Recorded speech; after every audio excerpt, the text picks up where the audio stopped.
बिहार जब जाते हैं वोट मांगने मोदी जी, तो वो हर बार कहते हैं हम बिहार को विशेष पैकेज देंगे। हालांकि क्योंकि आते हैं नेता, कोई मोदी के नाम पर चुनाव जीत के चला जाता है, कोई नीतीश कुमार के नाम पर चुनाव जीत के चला जाता है, 5 साल आराम से बैठ के ठाट बाट से खाता है। नमस्कार, मैं मोनू कुमार, आप देख रहे हैं पब्लिक समाचार।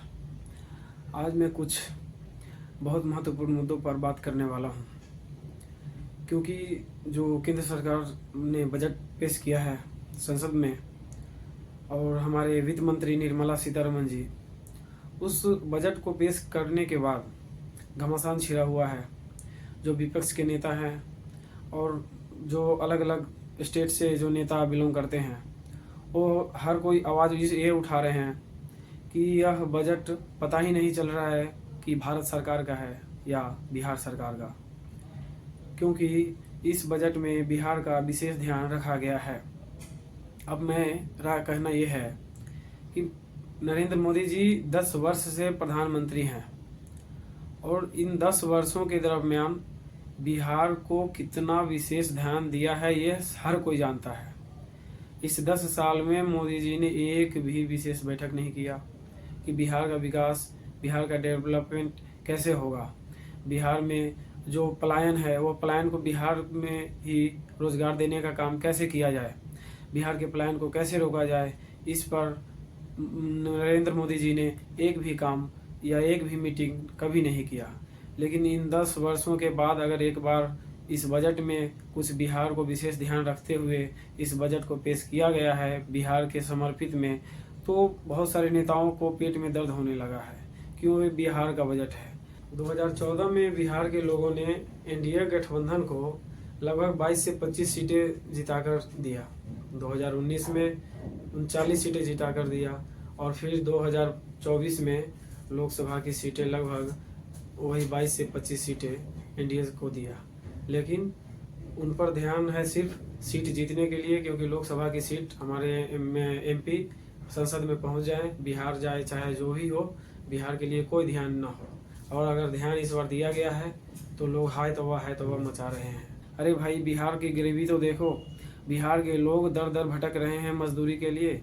बिहार के लोग अन्य राज्यों में जाकर मजदूरी करते हैं, वहाँ उनकी गालियाँ सुनते हैं, वहाँ उनके ताने सुनते हैं। वो क्यों ना अपने बिहार में ही रोजगार कर लें, अपने बिहार में ही वो नौकरी करें, अपने परिवार के साथ रहें, क्योंकि नौकरी अगर करना ही है तो अपने परिवार के साथ करें, अपने जन्मधरती पे रहें। लेकिन नहीं, इन चीज़ों का ध्यान किसी भी नेताओं को नहीं जाता है, क्योंकि सबको तो राजनीति ही करनी है, सत्ता चाहिए होती है। और 10 वर्षों से मोदी जी भी कुछ नहीं कर रहे थे और नहीं अभी तक एक मीटिंग किया है बिहार के स्पेशल की, हाँ बिहार में कुछ हम स्पेशल दें। जब भी चुनाव आता है तो बिहार जब जाते हैं वोट मांगने मोदी जी, तो वो हर बार कहते हैं हम बिहार को विशेष पैकेज देंगे। हालांकि बिहार के कुछ नेता या जैसे माननीय मुख्यमंत्री नीतीश कुमार जी या बहुत सारे लोग जो विशेष राज्य का दर्जा मांगने का जो केंद्र सरकार से वो रखते थे प्रस्ताव कि हमें बिहार को विशेष राज्य का दर्जा मिलना चाहिए।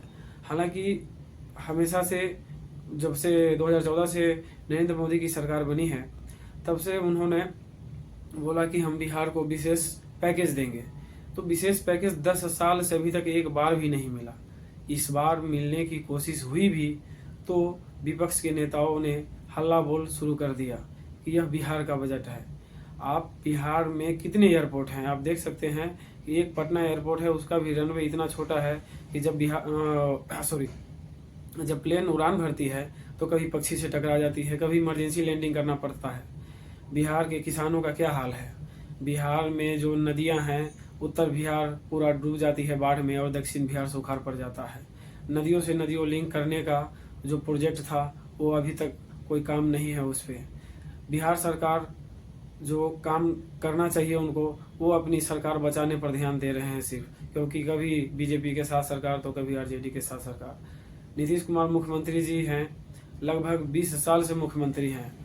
पहले कार्यकाल में उन्होंने बहुत बेहतर काम किया, लेकिन उसके बाद क्या किया उन्होंने, बस सरकार बचाना, कुर्सी बचाना रह गया उनका काम।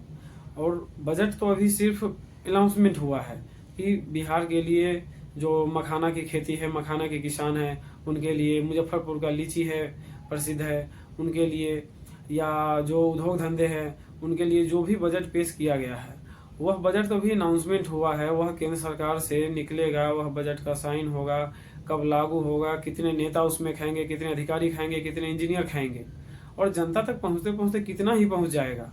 लेकिन नहीं, चलो जो भी पहुंच जाए, जो भी हो, कुछ तो लोगों को राहत मिलेगा। बिहार के बच्चों को, बिहार के युवाओं को कुछ तो बिहार में रोजगार मिल पाएगा। इससे हम लोग या बिहार के लोग को खुश हैं, लेकिन कुछ नेता इस पे दुखी हैं क्योंकि उनको राजनीति करने का मौका मिल जाता है इन चीज़ों पे। तो हम यही कहना चाहते हैं कि जो भी सरकार हो, कोई भी हो, आप उनको एकदम काम करने के लिए बिठाइए। काम ना करे उनको तुरंत वोट मत कीजिए, क्योंकि काम के लिए जनता चुनती है नेताओं को, यहाँ बैठने के लिए नहीं।